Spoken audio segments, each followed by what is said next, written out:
আমাৰ মানে কি হৈছে এইটো আজিৰ ট্ৰেডিশ্যন নহয় অসম ফাইন আৰ্ট ছ'চাইটি 50 বছৰ ওপৰ হ'ল নীলপৱন বৰুৱাৰ দিনৰ পৰা আৰম্ভ কৰি এতিয়ালৈকে আমি শিশুসকলৰ লগত জড়িত বহুত এক্টিভিটিয়ে কৰোঁ অকল যে অসমতে কৰোঁ সেইটো নহয়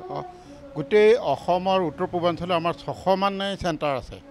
প্ৰত্যেকটো চেণ্টাৰত ছামাৰ কেম্পৰ লগতে একোখন চিলড্ৰেন আৰ্ট স্কুল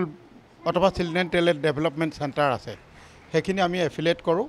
আৰু এইটো 50 বছৰ অধিকটো কাল হ'ল জানেই আৰু ধৰি লওক মই আজি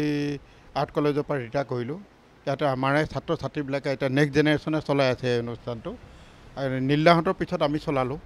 আমাৰ পিছত আমাৰ নেক্সট জেনেৰেশ্যন যদিও মই এতিয়া ৱৰ্কিং প্ৰেচিডেণ্ট হিচাপে এজ এ গাৰ্জেন আৰু কণ্ট্ৰলাৰ হিচাপে আছোঁ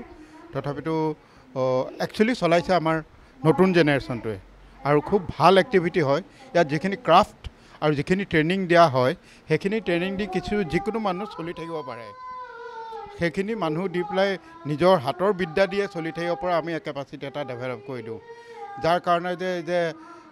গোটেই পৃথিৱীত ইমান নিবনুৱা সমস্যা হৈছে হৈছে কিন্তু আমাৰ আৰ্টৰ যিবিলাক ষ্টুডেণ্টে হয় আৰ্ট কলেজেই হওক বা